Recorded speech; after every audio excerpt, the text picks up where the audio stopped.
Good day, ladies and gentlemen. My name is Can Ince. I'm from the Department of Intensive Care, Laboratory of Translational Intensive Care in Erasmus Medical Center. And today I will give you a brief lecture on why I think that fluids promote renal failure. I am a physiologist, and most of the insights that we have received on this particular subject has been obtained not only by animal experimentation, but also by clinical investigation. So let's start. It must be appreciated that fluids are drugs. They are no different than antibiotics or vasoactive compounds. They influence the blood flow, they reduce PO2, they reduce the hemoglobin, they affect the volume shifts, they cause changes in blood shear stress, which is very important, and they also have profound effect on metabolic and inflammatory parameters in the circulation. And we know that the more fluids that are given, the higher the chances are that patients will not survive. This is a large study which was done by Paul Merrick and his group in the national database of the United States, showing that that above 6 liters per 24 hours increases the mortality in these sepsis and septic shock patients. And specifically, the kidney is a culprit when giving fluids. This is an early study that has been repeated by many different groups, showing that the more fluids that are given, the higher that the chances are of renal failure and injury. So what is it about fluids that make them such dangerous drugs if used inappropriately? Well, there are many things, as I already mentioned, that fluids do, but two main compounds of the fluids which affect their effect on the kidney are the large amount of salt which are in it, 9 grams of salt per liter of 0.9 sodium chloride, and of course the enormous amount of water which is being administered when giving these resuscitation fluids, causing a decrease in hemoglobin and affecting the oxygen carrying capacity of the blood. That other things happened too was shown by this early study which we performed in animals, in kidneys, done by Tanya Johannes in our group many years ago. And what she did was she looked at the microvascular PO2 here shown with an optical technique in the cortex and in the medulla, and bringing the animal into septic shock, seen here with a reduction in the mean arterial pressure, much as you would see in the clinic, and then providing colloids to resuscitate and provide extra volume. As you can see, providing fluids is very effective in restoring systemic hemodynamic variables, as seen here by an increase in the renal blood flow. But as you can see also, it has a profound decrease in the microvascular oxygen availability in the cortex of the kidney. And if we look at the actual functional parameters of the kidney, which are oxygen consumption per sodium reabsorbed, we see that the tubular cells have to consume a lot more oxygen to reabsorb the kidneys than was before, indicating that these tubular cells have been injured following this resuscitation with Ringer's lactate.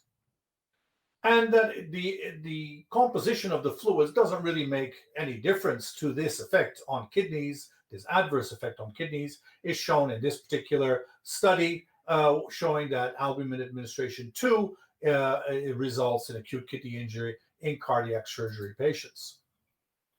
And this has been a study which we did in pigs, the model of which was published in Critical Care. In addition to that particular study, we increased our protocols by administering isovolemic hemodilution. And you could see here that the more that the hematocrit reduced by giving hemodilution, the higher that the end goal was, indicating a renal injury. Similarly, if we gave the animal hemorrhagic shock and we resuscitated them with crystalloids, for example, you saw too that the end-gall levels also started to rise, showing that the fluid itself was not contributing at all to the to reducing renal injury. And here you could also see the sialic acid, which is an indicator of endothelial cell dysfunction, increasing upon the administration of fluids in this hemorrhagic shock model in these animals. The second thing which we must really look at is the amount of dissolved oxygen in fluids, which is almost down to zero. It's the reason why we need red blood cells and hemoglobin, because as you can see here, it is the hemoglobin molecule which is responsible for carrying oxygen to the tissues. Almost 97% of all oxygen in blood is bound to hemoglobin, and less than 3% to serum and fluids. So fluids are very, very poor oxygen carriers. Indeed, if we look at anemia as a risk factor in acute kidney injury, as shown in this study which we did some years ago by Mo Egal in our own cohort of patients in Erasmus Medical Center ICU, we saw that actually anemia, according to the World Health Organization definition, not only on admission, but during the stay in the ICU, was the single most sensitive and specific indicator of the appearance of acute kidney injury in these patients. So anemia, whether it be pre-existent or induced by iatrogenic hemodilution, is indeed an enormous risk factor for developing acute kidney injury. And here in a cardiopulmonary bypass too, the less that oxygen was being delivered during cardiopulmonary, the higher that the chances were that acute kidney injury occurred. And here we see in a study we did in animals that if we look at the oxygen availability on the renal cortex, looking at the PO2 in the heart, in the kidney, and in the intestines, upon hemodilution with albumin in this particular case, we could see that the oxygen started to decrease at a hematocrit of about 9 in the heart, in the intestines around 17 to 18, but that in the kidney already went into oxygen supply dependency at PO2s of around 30, at hematocrits of around 30, showing the kidney to be extremely vulnerable to different states of anemia. What about salt? As I said, salt is being given in large quantities in ICU conditions, taking into consideration that 1 liter of NaCl consists of 9 grams of salt. A large number of studies done by the group of Liffert Vogt, nephrologists in the Academic Medical Center and the University of Amsterdam, have looked at the effect of salt on various aspects of the microcirculation and vascular integrity. These they did in healthy volunteers. This one particular published in Journal of Hypertension shows that a high salt diet is associated with increased weight. And as we can see here, the total vessel density in the microcirculation decreases when salt is being administered.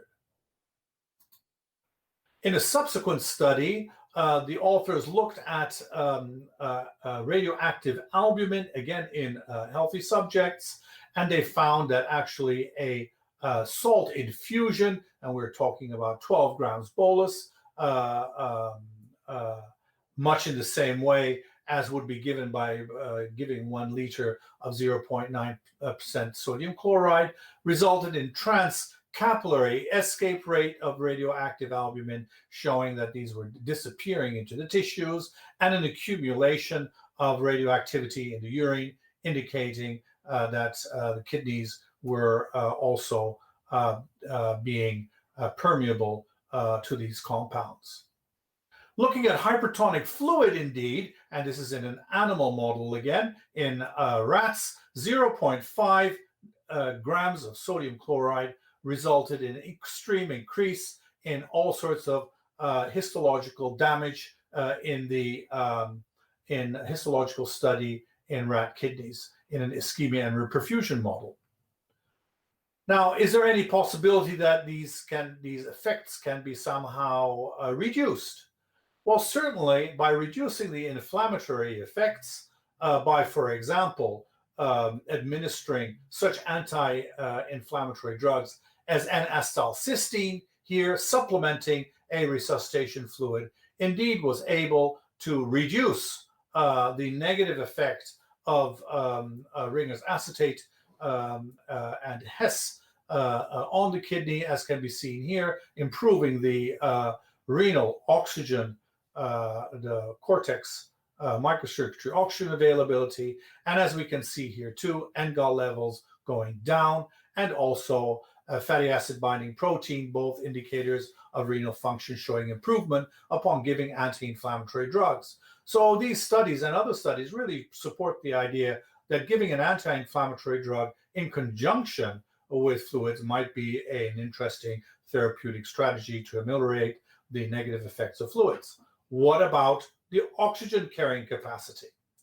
Well, indeed, in this particular study shown by Lara Zafrani and Bülent Ergin, published a number of years ago, they showed that the microvascular PO2 in the cortex of the kidney during septic shock was really completely ineffectively being improved by giving crystalloid resuscitation. As can be seen here, providing crystalloid resuscitation only provided a momentarily increase in the microvascular PO2, which then went down. Giving blood, however, was able to restore the PO2 back to normal, and also serum creatinine and lactate improving. So, in conclusion, ladies and gentlemen, fluid therapy is indeed a cornerstone of resuscitation meant to correct hypovolemia. However, fluids dilute blood and reduces oxygen capacity, and also provide a lot of salt. And the salt causes endothelial injury and vascular barrier dysfunction, both causing renal injury and ultimate failure. The future would certainly be to look at oxygen-carrying resuscitation fluids with anti-inflammatory properties, and these may be better suited as resuscitation fluids than the presently available salty solutions which are being used. Thank you very much for your attention.